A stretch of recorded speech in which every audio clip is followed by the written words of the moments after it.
Hello friends, welcome to Prashant IAS. So friends, last class में हमने regulating act 1773 और charter acts के बारे में डिस्कस किया था और मैंने आपको यह भी बताया था कि 1857 में भारत में अंग्रेजों के खिलाफ क्रांति शुरू हो गई थी। लेकिन फ्रेंड्स, अंग्रेजों ने किसी प्रकार से इस क्रांति को कुचल दिया, परंतु ब्रिटेन की संसद ने, ब्रिटेन की पार्लियामेंट ने भारत में हुई क्रांति का सारा इल्जाम ईस्ट इंडिया कंपनी की पॉलिसीज यानी कि नीतियों और शासन प्रणाली पर डाल दिया। और मैंने आपको यह भी बताया था कि सन 1853 के चार्टर में ब्रिटेन की पार्लियामेंट भारत का शासन ब्रिटिश ईस्ट इंडिया कंपनी से अपने हाथों में लेना चाहती थी। तो फ्रेंड्स, इन सब इंटेंशंस के साथ ब्रिटेन की पार्लियामेंट ने गवर्नमेंट ऑफ इंडिया एक्ट 1858 पास किया, यानी कि सन 1858 में भारत शासन अधिनियम पास किया। अब क्या थे इस भारत शासन अधिनियम के प्रावधान? तो फ्रेंड्स, सबसे पहले क्या हुआ कि जो भारत का शासन था, जो भारत के शासन की बागडोर थी, उसको ब्रिटिश ईस्ट इंडिया कंपनी के हाथों से छीन लिया गया और भारत के शासन की बागडोर ब्रिटेन की रानी के हाथों में थमा दी गई। तो क्या मतलब है इस बात का? तो इस बात का यह मतलब है कि अब British east India company Bharat की शासक नहीं बची। अब ब्रिटिश ईस्ट इंडिया कंपनी का भारत पर कोई अधिकार नहीं बचा और ब्रिटेन की रानी भारत की वास्तविक शासक बन गई। भारत के शासन की बागडोर ब्रिटेन की रानी के हाथों में चली गई। ओके फ्रेंड्स, उसके बाद इसका अगला प्रावधान क्या था? इस अधिनियम का अगला प्रावधान क्या था? सो फ्रेंड्स, भारत के गवर्नर जनरल को अब भारत का गवर्नर जनरल एवं वाइसराय कहा जाने लगा। Means governor general of India was designated to governor general of India and viceroy. ठीक है। सो जो भारत के गवर्नर जनरल का पद था, उसको भारत के गवर्नर जनरल एवं भारत के वाइसराय के पद में तब्दील कर दिया गया। तो और फ्रेंड्स, भारत के सबसे पहले गवर्नर जनरल एवं वाइसराय लॉर्ड कैनिंग थे। ओके। सो अब क्या मतलब है इस बात का कि भारत के गवर्नर जनरल को भारत के गवर्नर जनरल एवं वाइसराय में बदल दिया गया। सो फ्रेंड्स, भारत का गवर्नर जनरल एवं भारत का वाइसराय, ये दो अलग अलग पद थे। ओके, दोनों अलग अलग पद थे, परंतु दोनों ही पदों पर एक ही व्यक्ति की नियुक्ति की जाती थी। जैसे कि लॉर्ड कैनिंग भारत के गवर्नर जनरल भी थे और लॉर्ड कैनिंग भारत के वाइसरॉय भी थे। ओके। सो अब क्या अंतर है इन दोनों पदों में, गवर्नर जनरल में और वाइसरॉय में? सो फ्रेंड्स, उस समय पर क्या था कि संपूर्ण भारत दो हिस्सों में बटा हुआ था। एक पहले हिस्से को कहा जाता था ब्रिटिश इंडियन प्रोविंस या फिर ब्रिटिश भारतीय प्रांत। तो क्या थे ये ब्रिटिश भारतीय प्रांत? तो फ्रेंड, ये वो प्रोविंसेस या वो प्रांत थे भारत के जिन पर ब्रिटिश सरकार डायरेक्टली रूल कर रही थी, यानी कि जिन पर ब्रिटिश सरकार सीधा शासन कर रही थी। तो क्या मतलब है इस बात का? जैसे कि बंगाल, ओके, बंगाल था, मद्रास था, बॉम्बे था, आगरा था। तो इन जैसे प्रांतों पर ब्रिटिश की सरकार सीधे शासन कर रही थी। तो फ्रेंड्स, जैसे कि इन प्रांतों के लिए कानून कौन बनाएगा? ब्रिटिश सरकार बनाएगी। इन प्रांतों के लिए कानून लागू कौन करेगा? न्याय व्यवस्था कौन मेंटेन करेगा? कर कौन वसूलेगा? ब्रिटिश सरकार करेगी। यानी कि ब्रिटिश सरकार यहां सीधे सीधे शासन कर रही थी। परंतु दूसरी ओर भारत में देसी रियासतें भी थीं। क्या थीं? देसी रियासतें या फिर प्रिंसली स्टेट्स। ओके। सो अब इन प्रिंसली स्टेट्स या देसी रियासतों में क्या था?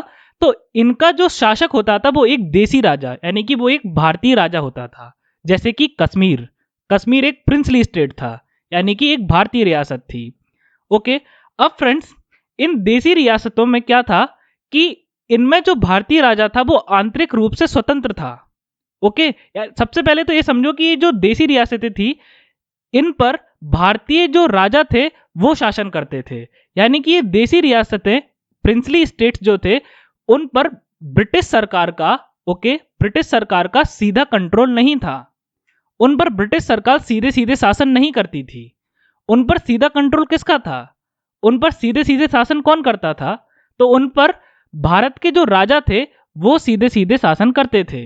उन पर सीधा कंट्रोल भारत के राजा का हुआ करता था। ओके।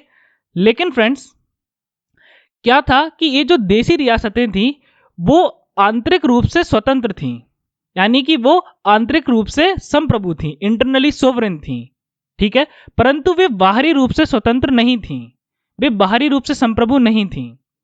तो आपको इस बात को समझाने के लिए मैं लॉर्ड वेलेस्ली की सहायक संधि का सिद्धांत समझाऊंगा। ओके, इस सिद्धांत को आपको मैं विस्तार में तब पढ़ाऊंगा जब मैं आपको मॉडर्न इंडियन हिस्ट्री यानी कि आधुनिक भारत का इतिहास पढ़ाऊंगा।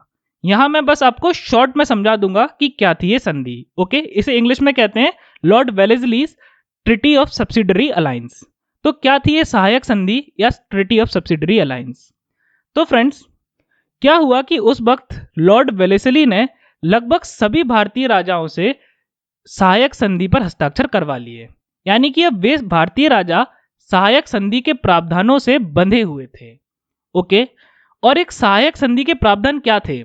इस सहायक संधि के प्रावधान के अकॉर्डिंग जो भारतीय राजा हैं, जो किसी भी प्रांत में राज्य कर रहे हैं, जैसे कि कश्मीर का राजा, ओके, सो जो भारतीय राजा हैं वो आंतरिक रूप से स्वतंत्र होंगे, वो अपने निर्णय लेने में आंतरिक रूप से स्वतंत्र होंगे, जैसे कि वो अपनी जनता से कर वसूल सकते हैं, ओके, वो अपने यहाँ शांति व्यवस्था बनाए रख सकते हैं, न्याय व्यवस्था मेंटेन कर सकते हैं, पुलिस को मेंटेन कर सकते हैं, ओके।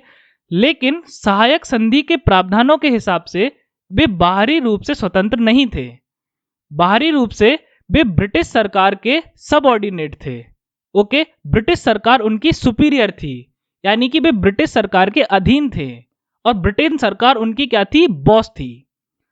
अब जैसे कि मान के चलो किसी भारतीय राजा को किसी दूसरे राज्य के साथ युद्ध की घोषणा करनी है, तो वह स्वयं युद्ध की घोषणा नहीं कर सकता, उसको क्या करना होगा?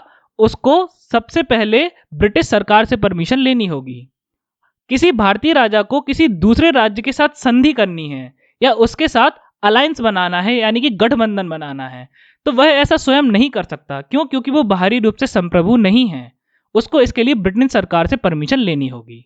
ओके, सो फ्रेंड्स, जो भारत का गवर्नर जनरल था वो ब्रिटिश इंडियन प्रोविंसेस यानी कि ब्रिटिश भारतीय प्रांतों का इंचार्ज था। ओके, सो ऐसे सभी प्रोविंसेस, ऐसे सभी प्रांत जिन पर ब्रिटेन सरकार का सीधा शासन था, ऐसे सभी प्रांत जिन पर ब्रिटिश सरकार सीधे सीधे शासन कर रही थी, उन सभी प्रांतों का प्रभारी कौन था? उन सभी प्रांतों का बॉस कौन था? भारत का गवर्नर जनरल। ओके, लेकिन जितने भी भारतीय रियासतें थीं, यानी कि जितने भी प्रिंसली स्टेट्स थे, उन सबका इंचार्ज कौन था? भारत का वाइसराय था। ओके, इन सबका बॉस कौन था? भारत का वाइसराय था। तो यदि अब किसी देसी राजा को दूसरे राज्य के साथ युद्ध करने के लिए परमिशन लेनी है तो वो किससे लेगा? वाइसरॉय से लेगा। ओके, यदि किसी राजा को किसी दूसरे राज्य के साथ संधि करनी है तो वो इसकी परमिशन किससे लेगा? वाइसरॉय से लेगा। ओके, सो जो गवर्नर जनरल ऑफ इंडिया था या फिर भारत का गवर्नर जनरल था, वो ब्रिटिश इंडियन प्रोविंसेस यानी कि ब्रिटिश भारतीय प्रांतों का प्रभारी अधिकारी था, उन सबका इंचार्ज था, उनका बॉस था। ओके, यानी कि वो प्रांत जिन पर ब्रिटिश सरकार का सीधा शासन है। और जो वाइसरॉय था वो उन प्रांतों का प्रभारी था जिन पर देसी राजाओं का शासन था। ओके, उसके बाद फ्रेंड्स क्या था इसका अगला provision? So it ended the dual government, यानी कि भारत शासन अधिनियम 1858 ने दोहरी सरकार को समाप्त कर दिया। तो क्या अर्थ है इस बात का? सो फ्रेंड्स, मैंने आपको बताया था कि 1784 यानी 1784 में पिट्स इंडिया एक्ट के अकॉर्डिंग कंपनी की जो व्यावसायिक शक्तियां थीं, व्यापारिक शक्तियां थीं, वो निदेशक मंडल यानी कि कोर्ट ऑफ डायरेक्टर्स को दे दी गई थीं, और कंपनी की जो राजनीतिक शक्तियां थीं वो बोर्ड ऑफ कंट्रोल यानी कि नियंत्रण बोर्ड को दे दी गई थीं। ओके, लेकिन 1858 के अधिनियम ने कोर्ट ऑफ डायरेक्टर्स और बोर्ड ऑफ कंट्रोल यानी कि निदेशक मंडल और नियंत्रण बोर्ड, इन दोनों ही बॉडीज को समाप्त कर दिया। ओके, तो अब ये दोनों बॉडी समाप्त हो गई तो दोहरी सरकार भी समाप्त हो गई, और इन दोनों बॉडीज की जो शक्तियां थीं यानी कि व्यापारिक शक्तियां एवं राजनीतिक शक्तियां, ये भारत के राज्य सचिव को दे दी गई। ओके, सो एक नए पद की स्थापना की गई जिसे secretary of state for India या फिर भारत का राज्य सचिव कहा गया, और उसको भारत का संपूर्ण अधिकार दे दिया गया। Okay, and he was granted the complete authority of India. Okay, so Bharat, तो ये भारत का राज्य सचिव या secretary of state for India कौन था? ये भारत का इंचार्ज ऑफिसर था, इसके पास संपूर्ण भारत का अधिकार था, ये भारत का सर्वोच्च ऑफिसर था। आप इस बात को इस प्रकार से समझ सकते हैं कि जो governor general of India and viceroy था वो भारत के राज्य सचिव का प्रतिनिधि था, और भारत का राज्य सचिव जो था वो governor general of India and viceroy का बॉस था। ओके, सो भारत का राज्य सचिव बहुत पावरफुल ऑफिसर था, वो इंडिया का इंचार्ज था, वो पूरे इंडिया का बॉस था, या फिर मैं शॉर्ट में ये कह सकता हूं कि वो इंडिया का शासक था। ओके, उसके पास इंडिया का पूर्ण अधिकार था, संपूर्ण शक्तियां थीं। ओके, नाउ फ्रेंड्स, इस भारत के राज्य सचिव को हम शॉर्ट में भारत सचिव भी कहेंगे। ओके, इसको हम शॉर्ट में भारत सचिव भी कह सकते हैं। सो फ्रेंड्स, ये जो भारत सचिव था वो ब्रिटेन के मंत्रिमंडल का सदस्य था। ओके, और एक कैबिनेट स्तर का मंत्री था। तो क्या मतलब है इस बात का कि एक कैबिनेट स्तर का मंत्री था? तो फ्रेंड्स, मंत्री कई टाइप के होते हैं, जैसे कि कैबिनेट मंत्री, राज्य मंत्री, राज्य मंत्री स्वतंत्र प्रभार। तो जब मैं आपको भारत की कैबिनेट के बारे में पढ़ाऊंगा तब मैं आपको इस बात को विस्तार में पढ़ाऊंगा। अभी आप बस इतना समझें कि कैबिनेट मंत्री सबसे ऊंचे दर्जे का मंत्री होता है, ये सबसे पावरफुल मंत्रियों में से एक होता है। जैसे कि भारत में होम मिनिस्टर जो है, गृह मंत्री जो है, डिफेंस मिनिस्टर जो है यानी कि रक्षा मंत्री जो है, ये क्या है? ये कैबिनेट मिनिस्टर्स हैं। ओके, सो इसी प्रकार से जो भारत सचिव था वो भी क्या था? कैबिनेट स्तर का मंत्री था। अब चूंकि यह एक मंत्री था इसलिए यह ब्रिटेन की संसद के प्रति जिम्मेदार था। तो क्या मतलब है इस बात का कि यह ब्रिटेन की संसद के प्रति जिम्मेदार था? तो इस बात का यह मतलब है कि ब्रिटेन की संसद इससे सवाल पूछ सकती थी, और ये ब्रिटेन की संसद के प्रति उत्तरदायी था, यानी कि इसको ब्रिटेन की संसद को उत्तर देना होगा। और ब्रिटेन की संसद के पास यह पावर भी थी कि वो भारत सचिव को पनिश कर सकें, उसको दंड दे सकें। ओके, सो इन शॉर्ट हम कहना चाहें तो भारत सचिव कौन था? भारत सचिव इंडिया का सबसे बड़ा अधिकारी था, वो पूरे इंडिया का इंचार्ज था, पूरे इंडिया का बॉस था। ओके, नाउ फ्रेंड्स, एक 15 सदस्यीय बॉडी की स्थापना की गई जिसको भारत परिषद कहा गया। Okay, so council of India या भारत परिषद की स्थापना की गई, और इस भारत परिषद में 15 सदस्य होते थे। ओके, और इस भारत परिषद का कार्य क्या था कि वो सेक्रेटरी ऑफ स्टेट यानी कि भारत सचिव की सहायता करे और उसको सलाह दे। ओके, सो भारत परिषद का क्या कार्य था कि वो भारत सचिव की सहायता करे और उसको सलाह दे। ओके, और फ्रेंड्स, इस भारत परिषद का अध्यक्ष कौन था? इसका अध्यक्ष भारत सचिव ही था, यानी कि secretary of state for India था। ओके, नाउ फ्रेंड्स, भारत और इंग्लैंड में भारत सचिव और उसकी परिषद के खिलाफ मुकदमा दायर किया जा सकता था, और भारत सचिव और उसकी परिषद भी भारत में और ब्रिटेन में किसी के भी खिलाफ मुकदमा दायर कर सकते थे। तो क्या मतलब है इस बात का? सो फ्रेंड्स, मान के चलिए एक जमींदार है, अब उसकी ब्रिटिश सरकार से लड़ाई हो गई भारत में। तो ब्रिटिश सरकार का बॉस कौन है? मतलब ब्रिटिश सरकार का बॉस कौन है? जो भारतीय ब्रिटिश सरकार है, यानी कि ब्रिटिश इंडियन गवर्नमेंट है। सो भारतीय ब्रिटिश सरकार या ब्रिटिश इंडियन गवर्नमेंट का बॉस कौन है? भारत का राज्य सचिव, secretary of state for India. तो यह जो जमींदार है वो इंडिया के सुप्रीम कोर्ट और इंग्लैंड के सुप्रीम कोर्ट में भारत सचिव और उसकी परिषद के खिलाफ मुकदमा दायर कर सकता था। ओके, और यह भारत सचिव और उसकी परिषद भी इस जमींदार के खिलाफ मुकदमा दायर कर सकती थी। ओके, सो हम यह कह सकते हैं कि इसकी जो स्थापना थी वो एक बॉडी कॉर्पोरेट यानी कि एक निगम के तौर पे की गई थी, एक कॉर्पोरेट बॉडी की तरह, एक निगम निकाय की तरह की गई थी, यानी कि इस पर मुकदमा चलाया भी जा सकता था और यह किसी पर मुकदमा चला भी सकता था। ओके, सो फ्रेंड्स, अब आता है इंडियन काउंसिल एक्ट 1861 या फिर भारतीय परिषद अधिनियम 1861। तो क्या प्रावधान थे भारतीय परिषद अधिनियम 1861 के? सो फ्रेंड्स, सबसे पहले इस अधिनियम ने यह प्रावधान किया कि गवर्नर जनरल ऑफ इंडिया यानी कि भारत के गवर्नर जनरल की जो कार्यकारी परिषद थी उसका विस्तार कर दिया जाए। ओके, सो जैसे कि मैंने आपको बताया था कि गवर्नर जनरल ऑफ इंडिया या भारत के गवर्नर जनरल के पास एक एग्जीक्यूटिव काउंसिल या फिर कार्यकारी परिषद हुआ करती थी, और इसका कार्य क्या था कि ये गवर्नर जनरल ऑफ इंडिया को उसके कामों में मदद करे। ओके, सो अब भारतीय परिषद अधिनियम 1861 ने यह प्रावधान किया कि भारतीय की गवर्नर जनरल की जो कार्यकारी परिषद है उसका विस्तार कर दिया जाए, यानी कि उसकी जो सदस्य संख्या है उसको बढ़ा दिया जाए। तो ऐसा ही हुआ और भारत के गवर्नर जनरल की कार्यकारी परिषद में 5वां सदस्य जोड़ दिया गया। तो अभी तक कितने सदस्य हुआ करते थे? 4। अब कितने सदस्य होंगे? 5। ओके फ्रेंड्स, उसके अलावा फ्रेंड्स, भारतीय परिषद अधिनियम 1861 ने गवर्नर जनरल ऑफ इंडिया को यह पावर दी, यह शक्ति दी कि वो कम से कम 6 और अधिक से अधिक 12 सदस्यों को, 12 अतिरिक्त सदस्यों को अपनी परिषद में मनोनीत कर सकता है। ओके, जो कि उसकी मदद तब करेंगे जब वो कानून बनाएगा, यानी कि जब वो लेजिस्लेशन करेगा। तो क्या मतलब है इस बात का? सो फ्रेंड्स, इस बात का यह मतलब है कि अब गवर्नर जनरल ऑफ इंडिया की यह ड्यूटी थी, यह उसका कर्तव्य था कि उसको कम से कम 6 मेंबर्स मनोनीत करने ही हैं अपनी परिषद में, और ये 6 मेंबर्स उसको तब मदद करेंगे जब वो विधि बनाएगा। इनके पास कार्यकारिणी शक्ति नहीं थी, इनके पास सिर्फ विधि निर्माण की शक्ति थी, यानी इनके पास सिर्फ और सिर्फ लेजिस्लेटिव पावर थी, एग्जीक्यूटिव पावर नहीं थी।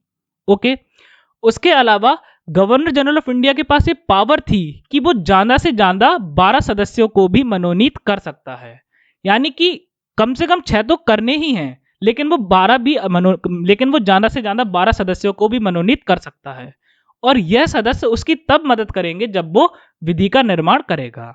ओके, नाउ फ्रेंड्स, इन सदस्यों को केवल 2 साल के लिए मनोनीत किया जाता था, यानी कि 2 साल के बाद ये लोग रिटायर हो जाएंगे, और इनमें से कम आधे सदस्य जो हैं वो गैर सरकारी अधिकारी होने चाहिए थे। तो क्या मतलब है इस बात का? कि वो गैर सरकारी अधिकारी होने चाहिए थे। तो फ्रेंड्स, हर सरकार में कोई ना कोई सरकारी अधिकारी होते हैं, जैसे कि आप लोग भी सरकारी नौकरी की तैयारी कर रहे हैं, है ना, जैसे कि आईएएस ऑफिसर, आईपीएस ऑफिसर, है ना, और रेंजर, पटवारी, तहसीलदार, टीआई, तो ये सब कौन है? ये सब सरकारी अधिकारी हैं। तो इस अधिनियम के हिसाब से कम आधे सदस्य ऐसे होने चाहिए जो सरकारी अधिकारी ना हो, जो किसी भी सरकारी पद पर ना हो। ओके, उसके अलावा फ्रेंड्स, इस अधिनियम के अकॉर्डिंग अब गवर्नर जनरल के पास यह पावर थी कि वो भारतीय लोगों को भी अपनी काउंसिल में नॉमिनेट कर सकता है, यानी कि अब गवर्नर जनरल के पास यह पावर थी कि वो भारतीय लोगों को अपनी विधान परिषद में मनोनीत कर सकता है। ओके, सो गवर्नर जनरल ने सबसे पहले 3 लोगों को अपनी विधान परिषद में मनोनीत किया, और इस 3 सदस्य कौन कौन से थे? बनारस के राजा, पटियाला के महाराजा और सर दिनकर राव। सो बनारस के राजा, पटियाला के महाराजा और सर दिनकर राव भी पहले भारतीय लोग थे जो गवर्नर जनरल ऑफ इंडिया, यानी कि भारत के गवर्नर जनरल की विधायी परिषद के सदस्य बने। ओके, सो फ्रेंड्स, 1861 के अधिनियम से भारतीयों का गवर्नर जनरल की विधायी परिषद में शामिल होना शुरू हो गया। ओके, अब फ्रेंड्स, इस अधिनियम का अगला प्रावधान क्या था? इस अधिनियम ने विकेंद्रीकरण या फिर डिसेंट्रलाइजेशन शुरू कर दिया था। तो क्या होता है डिसेंट्रलाइजेशन या विकेंद्रीकरण? फ्रेंड्स, मैं आपको बताया था कि 1833 के चार्टर एक्ट ने बंबई एवं मद्रास की प्रेसिडेंसीज के गवर्नर से लॉ बनाने की, विधि निर्माण की शक्ति छीन ली थी, यानी कि विधि निर्माण की शक्ति किसमें केंद्रीकृत कर दी गई थी? भारत के गवर्नर जनरल में। ओके, यानी कि ये सेंट्रलाइजेशन हो गया था, शक्तियों का केंद्रीकरण हो गया था। लेकिन इस अधिनियम ने क्या किया कि मद्रास और बंबई के गवर्नर को विधि बनाने की शक्ति पुनः दे दी, यानी कि अब मद्रास का गवर्नर और बंबई का गवर्नर अपनी अपनी प्रेसिडेंसीज के लिए लॉ बना सकते थे, यानी कि शक्तियों का विकेंद्रीकरण हो गया। ओके, इसके अलावा friends, Bengal, north west frontier province और पंजाब के लिए नई विधान परिषदों के स्थापना का भी प्रावधान रखा गया था, यानी कि बंगाल के लिए, नॉर्थ वेस्ट फ्रंटियर प्रोविंस के लिए और पंजाब के लिए नई विधान परिषदें स्थापित की जानी थी। 1862 में बंगाल के लिए नई विधान परिषद स्थापित हुई। 1867 में 1866 में नॉर्थ वेस्ट फ्रंटियर प्रोविंस के लिए नई विधान परिषद की स्थापना की गई, और 1897 में पंजाब के लिए नई विधान परिषद की स्थापना की गई। ओके, नाउ फ्रेंड्स, इस अधिनियम ने वाइसरॉय को बहुत सारी पावर दे दी थी, और अब जो वाइसरॉय और गवर्नर जनरल ऑफ इंडिया का पद था वो बहुत शक्तिशाली हो चुका था। तो हमारे लिए डिस्कस कर लेना आवश्यक है कि viceroy and governor general of India के पास क्या क्या पावर्स थी। Friends, governor general of India and viceroy को सबसे पहले यह शक्ति दी गई कि वह कार्यकारी परिषद के कार्यों के संचालन के लिए नियम और कानून बनाने के लिए समर्थ था। यानी कि जो वाइसरॉय था या फिर गवर्नर जनरल ऑफ इंडिया था, वो अपनी कार्यकारी परिषद यानी कि एग्जीक्यूटिव काउंसिल के लिए नियम बना सकता था और सभी सदस्यों को उन्हीं नियमों के अकॉर्डिंग काम करना था। ओके, कोई भी सदस्य उन नियमों का उल्लंघन नहीं कर सकता था। और जो नियम एक बार वाइसरॉय या गवर्नर जनरल ऑफ इंडिया ने बना दिए, वो नियम सभी पर लागू थे और उन नियमों को कोई भी नहीं बदल सकता था। ओके, सो वाइसरॉय को यह शक्ति दी गई कि वो अपनी कार्यकारी परिषद के कार्यों के संचालन के लिए नियम बना सके। ओके, उसके बाद उसकी दूसरी पावर क्या थी कि he could promulgate ordinances without the concurrence of legislative council during an emergency. यानी कि वाइसरॉय आपातकाल के दौरान विधान परिषद की सहमति के बिना अध्यादेश बना सकता था। अब अध्यादेश के क्या मतलब है? अध्यादेश एक तरह का कानून होता है।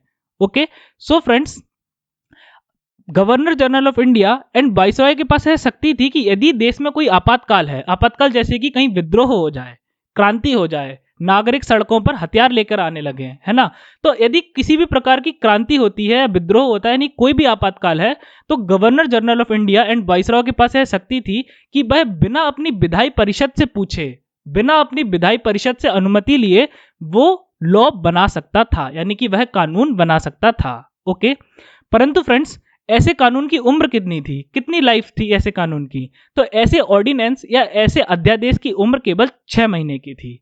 यानी कि यदि यह अध्यादेश 6 महीने के अंदर विधायी परिषद ने पास नहीं किया तो यह जो अध्यादेश है वो डेड हो जाएगा, यानी कि यह अध्यादेश नल एंड वॉइड हो जाएगा। ओके, उसके बाद इसकी अगली शक्ति क्या थी? So friends, he was empowered to alter, modify और adjust the limits of the provinces. यानी कि उसे प्रांतों की सीमाओं को बदलने, संशोधित करने और समायोजित करने का अधिकार दिया गया था। तो क्या मतलब है इस बात का? तो जैसे कि मान के चलो बॉम्बे एक प्रोविंस है।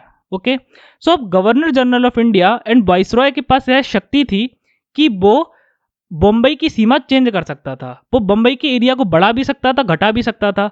मुंबई में सीमा को बना के वो 4 नए प्रोविंस बना सकता था, यानी कि मुंबई का विभाजन करके 4 नए प्रांत बना सकता था और आसपास के प्रांतों को जोड़ के एक बड़ा प्रांत भी बना सकता था। वो बम्बई का नाम भी बदल सकता था, यानी कि उसके पास असीमित शक्तियां थी। ओके, उसके बाद every bill passed by the council required the ascent of viceroy. अब क्या मतलब है इस बात का? तो फ्रेंड्स, काउंसिल द्वारा पारित हर बिल में वाइसरॉय की सहमति आवश्यक होती थी। ओके, तो फ्रेंड्स, विधि बनाने की प्रक्रिया क्या थी? तो जैसे सबसे पहले कोई बिल पेश किया जाएगा विधायी परिषद के सामने। ओके, उसके बाद जो विधायी परिषद है, जो लेजिस्लेटिव काउंसिल है, उस बिल पे वोटिंग करेगी और यदि बिल के पास 50% से ज्यादा वोट मिले, यानी कि 50% से ज्यादा मेंबर्स यदि उस बिल का समर्थन करते हैं तो वह बिल पास हो जाएगा। लेकिन यदि उस बिल को कानून में परिवर्तित होना है तो अब उस पर गवर्नर जनरल के हस्ताक्षर की आवश्यकता थी।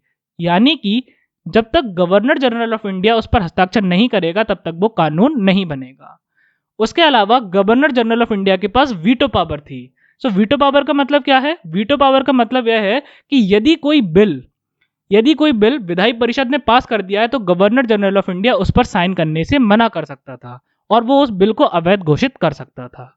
Okay, now friends, governor general of India और वाइसरॉय की यह ड्यूटी थी कि जितने भी कानून विधायी परिषद बनाएगी या जितने भी कानून भारत में बनेंगे उन सब की सूचना उसको भारत सचिव को देनी पड़ेगी, यानी कि secretary of state for India को देनी पड़ेगी। ओके, अब जो secretary of state for India था वो इस बिल को अवैध घोषित कर सकता था या अस्वीकार कर सकता था। किसकी सहमति से? रानी की सहमति से। और रानी का प्रतिनिधि कौन था? संसद था। यानी कि भारत सचिव उस कानून को संसद की सहमति से अवैध घोषित कर सकता था या अस्वीकार कर सकता था। यानी कि इस बात को यदि हम सीधे तरह से कहें तो संसद के पास यह शक्ति थी, ब्रिटेन की संसद के पास यह शक्ति थी कि वो भारत में बनाए गए किसी भी बिल को अवैध घोषित कर सकता था। ओके, अब फ्रेंड्स, इस एक्ट ने पोर्टफोलियो प्रणाली या पोर्टफोलियो सिस्टम की शुरुआत कर दी। तो क्या था पोर्टफोलियो सिस्टम या पोर्टफोलियो प्रणाली? सो इस बात को मैं आपको भारत का एग्जाम्पल देके समझाऊंगा। सो जैसे कि भारत सरकार के बहुत सारे विभाग होते हैं, जैसे कि गृह विभाग यानी कि होम मिनिस्ट्री, ओके, रक्षा विभाग जैसे कि डिफेंस मिनिस्ट्री, ओके, वित्त विभाग यानी कि फाइनेंस मिनिस्ट्री। तो ये जितने भी विभाग हैं, वह गृह विभाग हो, शिक्षा विभाग हो, वित्त विभाग हो, इन सभी विभागों का इंचार्ज जो होगा, इन सभी विभागों का जो प्रभारी होगा, वो एक अलग अलग मंत्री होगा, यानी कि वो अलग अलग आदमी होगा। तो पोर्टफोलियो सिस्टम या पोर्टफोलियो प्रणाली में क्या किया जाता है कि सरकार के अलग अलग विभागों का मुखिया एक अलग अलग व्यक्ति को बना दिया जाता है। जैसे कि वित्त विभाग का जो इंचार्ज होगा वो एक अलग व्यक्ति होगा, गृह विभाग का जो इंचार्ज होगा वो एक अलग व्यक्ति होगा। जैसे कि भारत में गृह विभाग का इंचार्ज कौन है? अमित शाह जी, ठीक है। तो अमित शाह जी कौन है? गृह मंत्री हैं, यानी कि वह गृह विभाग के इंचार्ज हैं। तो पोर्टफोलियो सिस्टम क्या था कि सरकार के जो अलग अलग विभाग होते हैं, उन अलग अलग विभागों का अलग अलग मुखिया बना दिया जाएगा। जैसे कि जो विभाग सेना को देखेगा, उस विभाग के मुखिया को क्या बोलेंगे? रक्षा विभाग या फिर defence ministry. Okay, so friends, क्या हुआ कि कार्यकारी परिषद के एक सदस्य को सरकार के एक या अधिक विभागों का प्रभारी बना दिया गया। ओके, सो कार्यकारी परिषद में कितने सदस्य थे? 5 सदस्य थे। सो हर सदस्य को एक एक विभाग दे दिया गया, और यदि एक्स्ट्रा विभाग बचे तो एक सदस्य के पास एक से अधिक विभाग भी पहुंच गया। जैसे कि मान के चलो, एक सदस्य जो था वो फाइनेंस का इंचार्ज था, एक सदस्य जो था वो गृह विभाग का इंचार्ज था, एक सदस्य जो था वो डिफेंस का इंचार्ज था। ओके, और फ्रेंड्स, इन मंत्रियों के पास अपने विभाग के लिए अंतिम आदेश करने की शक्ति थी, यानी कि इन्होंने अपने विभाग के मैटर में, अपने विभाग से रिलेटेड किसी भी मैटर में जो आदेश दे दिया वो फाइनल है। ओके,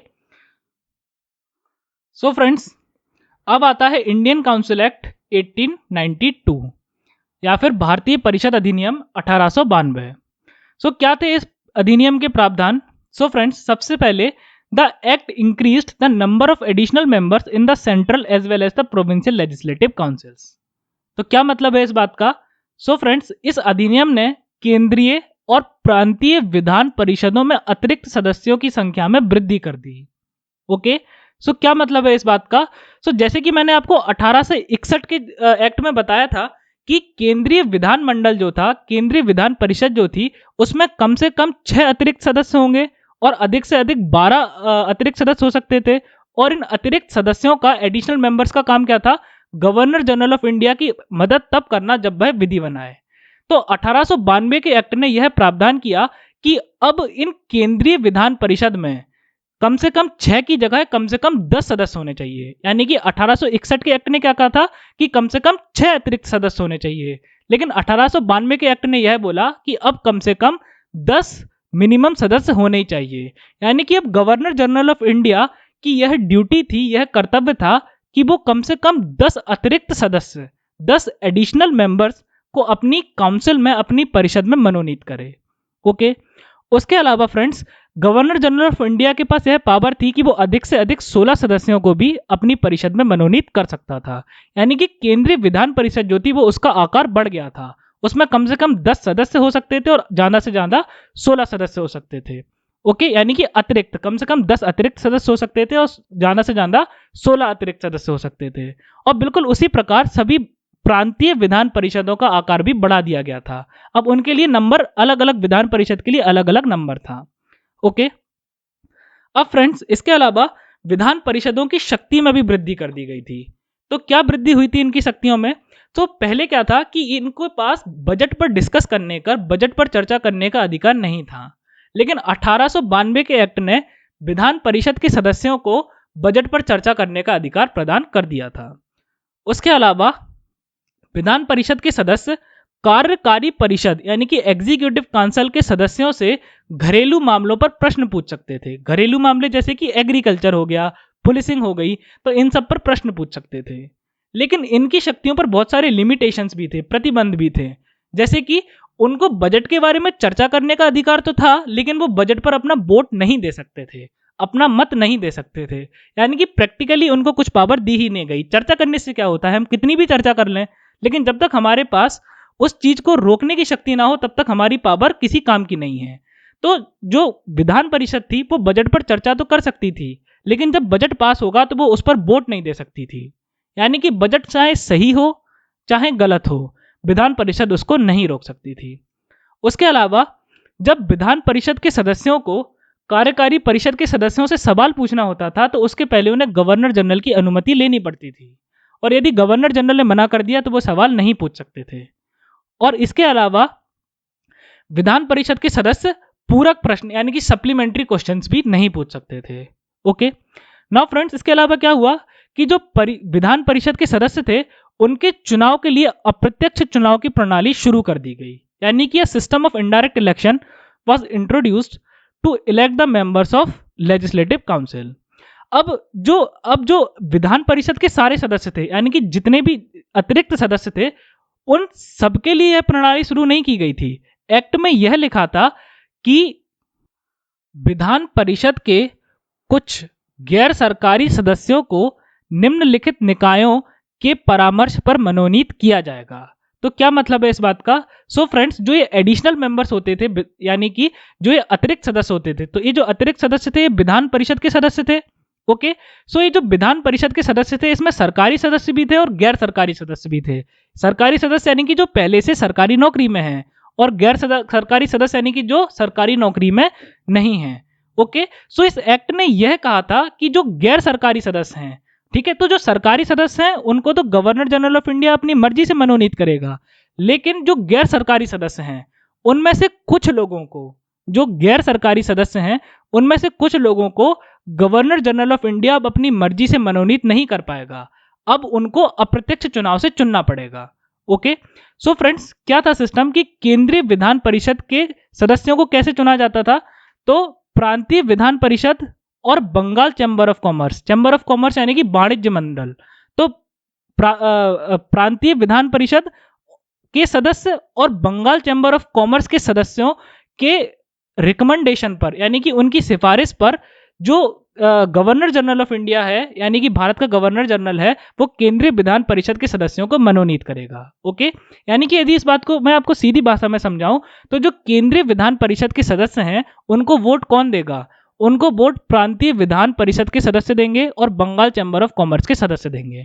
ओके, लेकिन जो भाषा इस्तेमाल की गई थी वो यह की गई थी कि प्रांतीय विधान परिषद के सदस्य और बंगाल चैम्बर ऑफ कॉमर्स के सदस्य की सिफारिश पर जो गवर्नर जनरल ऑफ इंडिया है, यानी कि भारत का गवर्नर जनरल है, वो केंद्रीय विधान परिषद के सदस्यों को मनोनीत करेगा। यानी कि अब वो अपनी मर्जी से इनको मनोनीत नहीं कर सकता है, वो किनकी सलाह पर इनको मनोनीत करेगा? प्रांतीय विधान परिषद के सदस्यों की सलाह पर और बंगाल चैम्बर ऑफ कॉमर्स के सदस्यों की सलाह पर। ओके, नाउ फ्रेंड्स, जो प्रांतीय विधान परिषद थे उनके सदस्यों को वोट कौन देगा? ओके, सो जो प्रांतीय विधान परिषद के सदस्य थे उनका जो चुनाव होना था उनको वोट कौन कौन दे सकता था? विश्वविद्यालय के सदस्य, जिला बोर्डों के सदस्य, नगर पालिकाओं के सदस्य, जमींदार और वाणिज्य मंडल। जैसे कि एक बंगाल वाणिज्य मंडल था, ऐसे अन्य वाणिज्य मंडल भी थे। ओके, सो इन वाणिज्य मंडलों के सदस्य। ओके, सो फ्रेंड्स, तो जो भाषा इस्तेमाल की गई थी वो क्या की गई थी कि प्रांतीय विधान परिषद के सदस्यों को गवर्नर, यानी कि इन प्रांतीय प्रेसिडेंसीज का गवर्नर, ओके, विश्वविद्यालय, जिला बोर्ड, नगर पालिका, जमींदार, वाणिज्य मंडल, ओके, इनके सदस्यों की सिफारिश पर मनोनीत करेगा। ओके, यानी कि अब जो गवर्नर थे प्रोविंसेस के, जो प्रांतों के गवर्नर थे, वो अपनी मर्जी से सदस्यों को मनोनीत नहीं कर सकते थे। ओके, उनको किनकी बात सुननी थी? विश्वविद्यालय, जिला बोर्ड, नगर पालिका, जमींदार और वाणिज्य मंडल के सदस्यों की सिफारिश पर, यानी कि इन निकायों के सदस्य, इन बॉडीज के सदस्य जिस भी मेंबर की सिफारिश कर देंगे उस मेंबर को प्रांतीय विधान परिषद का सदस्य चुनना पड़ेगा। ओके, तो और मनोनीत कौन करेगा? डेफिनेटली गवर्नर मनोनीत करेगा। सो फ्रेंड्स, मैं आशा करता हूं कि आप लोगों को लेक्चर समझ में आया होगा अच्छे से। ओके, और अब हम अगली क्लास से मॉर्ले मिंटो रिफॉर्म, यानी कि government of India act 1909, Bharat शासन अधिनियम 1909 के साथ अपने डिस्कशन को आगे बढ़ाएंगे। ओके, सो आज के लिए बस इतना ही। एंड में मैं आपसे कहना चाहूँगा कि आप वीडियो को लाइक करें, शेयर करें, कमेंट करें, चैनल को सब्सक्राइब करें और उन सब लोगों को इस चैनल के बारे में बताएं जो यूपीएससी या किसी भी स्टेट पीएससी की तैयारी कर रहे हैं। तब तक अपना ख्याल रखें। Thank you.